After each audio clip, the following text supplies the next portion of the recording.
Oiê, vamos falar de Todinho? Sejam bem-vindos a mais um vídeo, a mais uma React, e inclusive a um React específico do Todinho. E hoje a gente vai adicionar um pouquinho da parte de estudos e até da parte argumentativa, que eu acho que seria um pouco interessante para a gente poder pensar, não só na parte de redação, mas também poder colocar o nosso cérebro para poder coçar, que eu vou reagir a esse vídeo do Todinho de o que tinha antes do universo. Se eu não me engano, esse é um vídeo já um pouco antigo, mas eu acho que ele segue o mesmo padrão do canal. Até mesmo quando você vai ver vídeos meus mais antigos, eles seguem ainda o mesmo padrão do que eu tenho ainda hoje. Muda um pouquinho de estilo, muda um pouquinho de música, mas nada tão gritante ou que faça com que seja um canal completamente diferente. Então, já vou deixar aqui o like no vídeo dele e, inclusive, tem essa parte do seja membro. Você acha que eu deveria ser membro do Todinho? Escreve aqui nos comentários, por gentileza. E se tiver muitas pessoas pedindo para eu poder fazer, eu acho que eu vou fazer, porque eu acho que é justo, já que tem essa criação de conteúdo, de fazer essa comunidade de conteúdo com um ou outro. Eu acho que é uma coisa que a gente não deveria se pensar que o YouTube não pode se conectar, né? Já que tem um professor de redação reagindo a um vídeo dele, por que não ter esse tipo de interação? Então, a gente vai ver aqui o começo do vídeo, o que tinha antes do universo por Todinho. Hoje está um belo dia para cometer um ato de guludice. Aí eu já preciso falar alguma coisa contra o Todinho, que é todo dia é um bom dia para cometer um ato de gulodice. Piadas internas. O universo. Bilhões de estrelas em cada galáxia. Trilhões de galáxias. Já se perguntou onde fica o começo, meio e fim? Para responder isso, vamos voltar um pouquinho no tempo.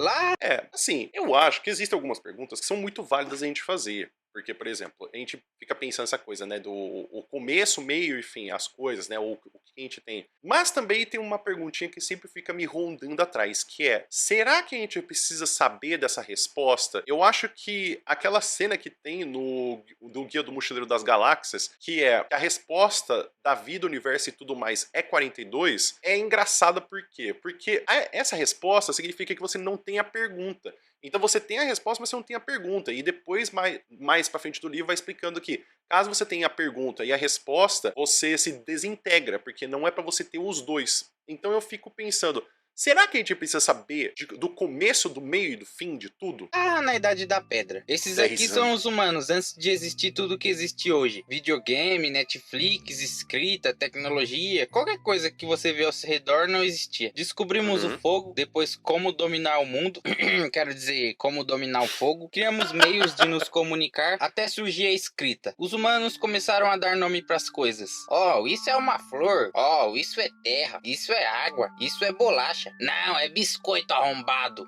Eu acho que também tem a coisa de que a nossa fala, eu acho que também a gente tem coisas que a gente vai nomeando, mas eu acho que é engraçado perceber que essa nomeação de coisas, ou que a gente precisa saber de tudo, né, do nome das coisas, e que tem um jeito certo, tem um jeito errado, que também dá pra poder pensar um pouco no mito da caverna de Platão, que tem essa ideia, né, do mito da caverna de Platão, que é, você tem uma parte da verdade, né, que a verdade, ela por si só, completamente, é impossível de se alcançar. Porque, inclusive, no mito da caverna de Platão, a gente tem reflexos e sombra do que é a verdade. E quando a gente vê a verdade e tenta trazer para as pessoas que estão dentro da caverna, elas não querem sair dessa realidade, ou elas acabam, inclusive, eliminando essa pessoa que saiu. Eu acho que essa percepção de você dar um nome para todas as coisas e que tudo tem um significado, tudo tem um sentido. E essa coisa meio territorialista de que não tem um nome certo, como por exemplo, de biscoito ou bolacha, eu acho que quebra um pouco do tipo assim, tá, mas a gente precisa de tanto nome diferente para tanta coisa, sabe assim, a gente precisa de tanto ter especificidades, tipo, não, isso aqui é esse nome específico e tal. Então assim, eu acho que são algumas discussões que a gente não precisa ter, sabe? Tipo, tudo tem que ter um nome específico, ou biscoito e bolacha, porque todo mundo sabe que é biscoito. Começaram a ensinar e repassar para suas famílias e amigos, até se espalhar pelo continente. Surgiu o árabe, o chinês, o inglês e essas milhares de variações até chegar no nosso bom e velho português. O que seria da humanidade sem a linguagem? A gente não conseguiria falar, nem pensar, porque afinal você pensa em português. Ou não, se você fala outra língua. Tenta pensar sem usar nenhum idioma. Tic-tac, tic-tac. Não consegue, né? Então agora eu te pergunto, onde é o fim do universo? E o que tinha antes do universo? Então, essa coisa da língua, né, é assim, eu acho que tem coisas que a gente consegue também pensar nessa de, tipo assim, você saber e não saber, né? Tipo, voltando até mesmo pro que eu falei das ideias, né? Tem a frase do Sócrates, que é do eu só sei que nada sei. Eu acho que é uma humildade da parte dele, porque eu acho que é melhor você falar que você não sabe de alguma coisa do que você ficar fingindo que você sabe de algo. E aí, a gente não saber alguma coisa é o que geralmente faz com que a gente queira saber de mais coisas. Não é pelo que a gente tem as respostas, né? Nenhuma sociedade avança porque tem respostas, mas porque tem perguntas. Então, você não saber pensar sem usar uma língua não te torna idiota, não te torna burro. Assim como, por exemplo, o que tinha no começo do universo. E assim, o que tinha no começo do universo? Tá, mas pra que a gente precisa saber disso? Será que isso vai mudar alguma coisa na nossa vida? Será que tinha começo de universo? Tic-tac. Você provavelmente respondeu, ele é infinito e nada. Mas por que ele é infinito e por que não tinha nada antes dele? Se nada e infinito são só duas palavras criadas pelos seres humanos. Blow mind blowers. Blowing mind mind. Eu sou o Cucu spinning Nintendo.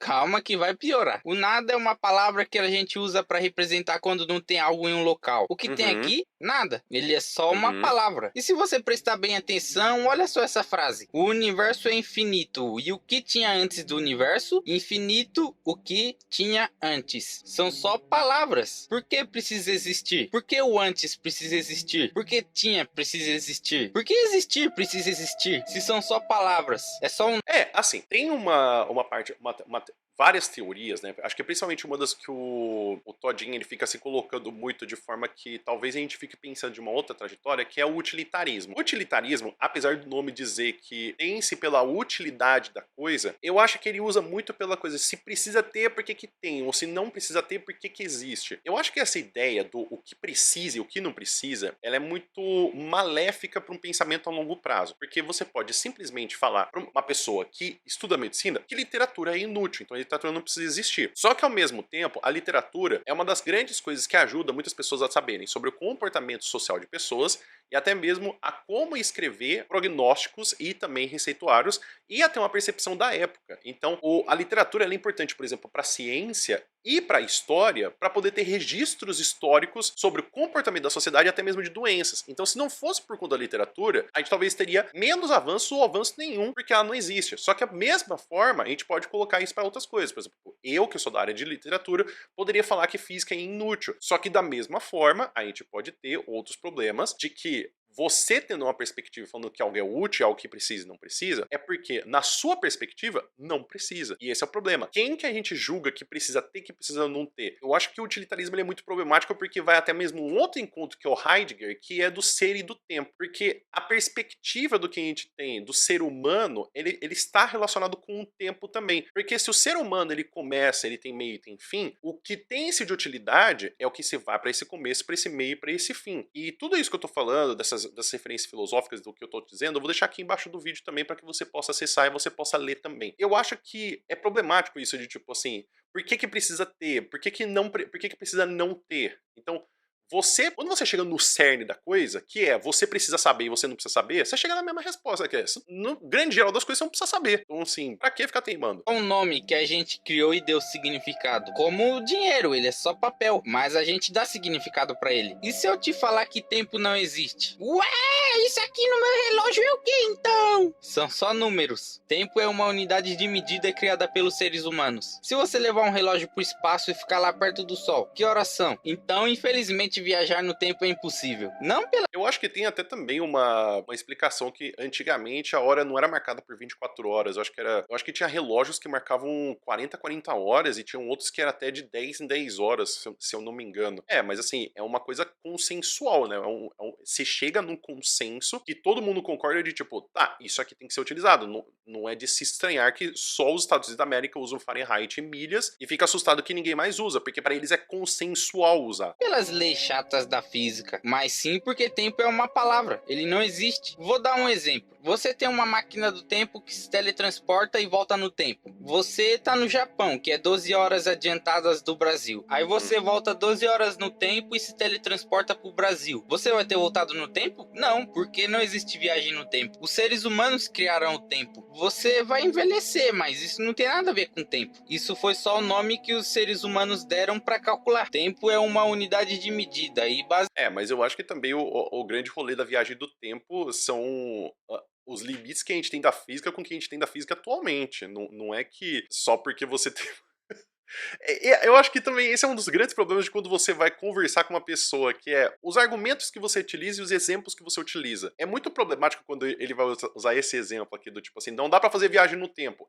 Não dá pra fazer viagem no tempo com as limitações que a gente tem de ciência. E talvez exista também outros problemas, como por exemplo, se viagem no tempo já existisse, era pra gente ter exemplos disso. Mas vai saber se realmente não existe, porque se você colocar um exemplo e você falar que, eu tenho esse exemplo, logo estou certo, traz uma complicação que é, talvez dê para poder fazer isso, mas a gente está limitado por alguns fatores. Que nem, como que a gente ia saber anos atrás que a gente ia ter o tanto de tecnologia que a gente tem hoje em dia, e ainda mais que seria útil e seria normal. Então, eu acho que limitação é diferente do que a gente pode fazer e o que a gente não pode fazer. Talvez a gente consiga no futuro, mas talvez a gente nunca consiga mesmo, porque é limitação de todo tipo de ciência que a gente estudou, e é isso, é a vida. Baseado nisso, criaram um conceito de viagem no tempo, que também é só um nome. E se eu te disser que sentimentos são ilusões? Não tô falando da pitanguinha que te iludiu. É muito mais que essa tosquice. As espécies em geral, humanos, lobos, ursos, foram programados para sobreviver. Então eles precisam se reproduzir. E como eles vão se reproduzir se ninguém ensinou isso para eles? Por causa do amor. O que a gente chama de amor é só o que faz as espécies se reproduzirem. O que chamamos de medo é só o que faz a gente não morrer para uma cobra. Se você não tivesse medo de uma cobra ou um leão nos primórdios da humanidade, você morreria. Sentimentos são só reações automáticas do cérebro de autodefesa para garantir a sobrevivência das espécies. Existem 356 sentimentos e cada um deles tem sua função. Eu vou ir mais fundo, vai vendo. E se eu disser que você é um psicopata?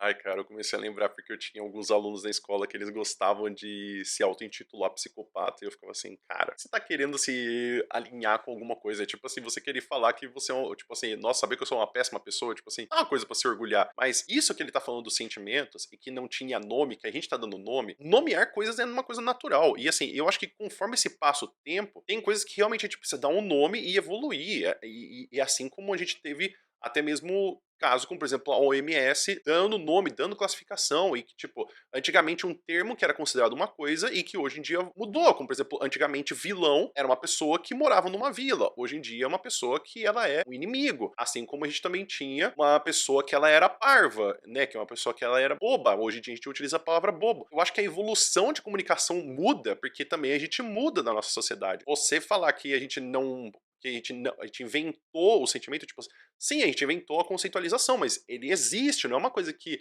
deixa de existir, porque a gente precisa nomear as coisas, a gente precisa dizer, porque a partir da gente dizendo eles, a gente consegue estudar e entender melhor. Não é porque a gente, tipo assim, a gente não tem mais nada pra fazer e a gente vai falar de sentimento. É bom que a gente saiba nomear os sentimentos, porque já imaginou, você não consegue se entender e aí fazer. A gente tem que a pessoa que tá com sede e ela fica só comendo porque acha que tem que comer. Inclusive até os bebês, o bebê não sabe se ele tá com fome ou se ele tava com sede, ele fica chorando, chorando, chorando, porque ele não sabe dizer o que ele tem. E aí os pais ficam loucos, descabelados e falam assim, meu Deus, só quero te ajudar. E o bebê fala, mas eu nem sei o que eu tô sabendo, eu nem sei o que eu tô sentindo. Todos os seres humanos são psicopatas. Sabe por quê? Eu vou explicar. Se um leão mata o outro por causa de território, ele é um psicopata? Ele vai pro inferno? Não. Ele só tá defendendo seu território, não é? E se um humano mata o outro, ele é um psicopata? Por quê? Porque a lei fala isso. E se não tivesse lei? Na selva é assim, a anarquia. Os animais não têm lei. Por isso os assassinos não são considerados psicopatas. Quando não existia nada, tecnologia e o mundo como é hoje, só selva. Se um humano matasse o outro, ele iria ser chamado de psicopata? Não. Eis que surgem as religiões. Com as religiões as pessoas temem o inferno e não matam umas às outras. Mas se parar pra pensar, se o capeta é mau, por que ele pune as pessoas más? E se Deus deu livre-arbítrio, por que existe inferno? Bom, as perguntas são mais importantes que as respostas. A psicologia por anos. Sim, as perguntas são mais importantes do que as respostas, porque assim, é aquela coisa de que ele tá fazendo de novo do que eu tava dizendo, que é você colocar um exemplo e por conta do exemplo,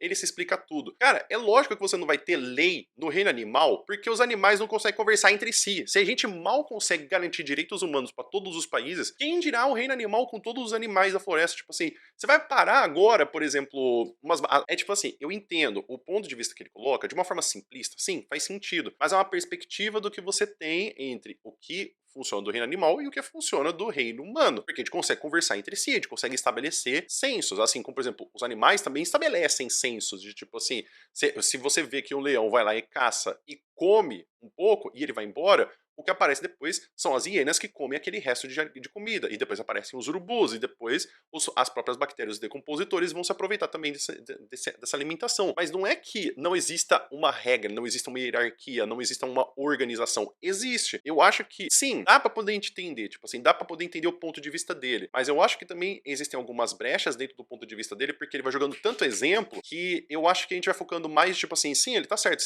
mas você deixa de parar pra pensar alguns pontos antes. Eu acho que o Voltaire, ele explica muito bem essa questão do ceticismo, porque, assim como ele colocou da religião, a religião, a gente tem que dar um passo para trás, mas assim como a gente tem que dar um passo para trás também da ciência, eu acho que nada é muito impossível de se ficar perguntando que você não consiga pensar em outras coisas, porque se a gente pega e simplifica tudo, tudo parece muito idiota e sempre vai aparecer um professor para poder corrigir. Então o Voltaire, ele trazendo essa ideia do ceticismo, que você tem que questionar dogmas e você não tem que aceitar com tudo, é aquela pulga atrás da orelha que a gente tem que ter a todo momento de tipo, eu não tenho que ficar convencido 100% com tudo só porque me apareceu na frente. Eu acho que exemplos são bons para poder ilustrar situações, mas ao mesmo tempo, tem coisas que a gente pode também trazer por outros exemplos que quebram nossos exemplos. Anos vem tentando decifrar a psicopatia, mas ela não tem padrões. Não é doença mental, não é um homem gentil, não é pessoas com 1,86 de altura, não é pessoas obcecadas por limpeza, não é quem é fascinado pelo massacre de 99 em Columbine. São só pessoas que não lutam contra seus instintos primitivos. São suicidas que cansaram da vida. Os humanos nasceram para sobreviver, não na cidade, e sim na floresta, no meio de leões e outros humanos. Seria impossível Eu não acho que é exatamente na floresta, né? Tipo assim, a gente não nasceu pra isso. Acho que a gente nasceu talvez até pra outros motivos. A gente acabou sendo uma consequência de gerações de evolução e mutação. Mas não que a gente nasceu pra isso, né? Se for pegar, por exemplo, o cachorro. O cachorro nasceu pra poder ir pra floresta, então a gente tem que voltar os cachorros de volta na floresta. sobreviver sem matar. Você não precisa matar para ser um psicopata. Aliás, é a natureza humana. E se parar pra pensar, psicopata é só uma palavra. Bom, e não fique pensando muito sobre essas coisas. Quanto mais você sabe, menos humano você se torna. Eu postei um enigma no meu Instagram e tem um prêmio único pro primeiro que conseguir resolver. Assim que alguém conseguir resolver, eu aviso. Meu Instagram é esse aqui. E assistir esse vídeo aqui. Tchau. Muito bem, então você também que está aí assistindo o react que eu tô fazendo, não se esqueça também de se inscrever no canal dele e deixar um curtir no vídeo dele, que eu também vou deixar no final. Bom, o que eu tenho de considerações finais? Eu acho que, assim como eu falei de tantas outras partes, né, que nem eu falei, por exemplo, a pergunta é o que geralmente deriva a gente para poder procurar, assim como também falei dos outros repertórios que eu deixei aqui embaixo do vídeo para você poder ver, e eu acredito que muitas vezes a pergunta ela é muito mais interessante do que a resposta, porque talvez a gente não tenha nem resposta para tudo. Essa coisa que a gente tem de, tipo assim, de trazer exemplos e atrás de exemplos, é uma argumentação que funciona muito bem, mas quando a gente consegue focar no exemplo, fica uma coisa que a gente consegue perceber que faltam lacunas, que tem lacunas, que faltam uma coisa de... Quando a gente faz uma analogia, quanto mais simples ela é, e esse é o problema, porque a gente colocar um exemplo e colocar a vida real, faz com que pareça que o exemplo ele é um resumo e um extrato da realidade. Então, muitas das vezes, quando a gente traz exemplos, a gente precisa tomar um certo cuidado com, tipo, tá, será que essa é a realidade mesmo? Que nem falar, digamos um exemplo que você tem uma máquina de viagem no tempo. Cara, primeiro que nem existe máquina de viagem no tempo. Como é que você vai pegar um exemplo lidando com algo que nem existe, né? Assim como ele botar o exemplo, porque se um leão invade um outro leão no território dele, tipo assim, tá, existe toda uma explicação de biologia para poder explicar esse tipo de comportamento. Não é dado ao acaso. Eu acho que os exemplos eles sempre são bons para poder ilustrar partes simples, mas não que eles têm que ser levados como a base da sua argumentação. O vídeo é muito bom, eu acho que faz... Ele põe o seu sentido muito bom, porque assim, não importa você querer saber o começo, assim, é lógico que as perguntas são muito mais úteis, mas se você for pegar no grande esquema das coisas, não faz sentido você ir ficar atrás desses exemplos, atrás dessa resposta, porque nada faz muito sentido. Então, tem essa coisa também de que você pode ficar querendo procurar, mas assim, você vai querer achar a resposta? Você acha que a resposta é tão boa assim que você queira ficar procurando? Um ótimo vídeo do Todinho. Eu espero que também, inclusive, você não deixe de se inscrever no canal dele também e ir até esse vídeo e curtir ele especificamente. E também tem outros vídeos que eu já fiz reação dele, que eu deixei tudo numa playlist de um professor assiste a...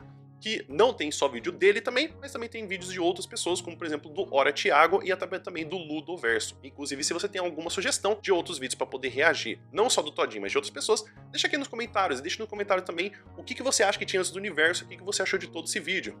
Então o vídeo vai ficando por aqui. Muito obrigado por todo mundo que ficou até aqui. Espero que você tenha um bom dia. A gente se vê no próximo vídeo. Até mais!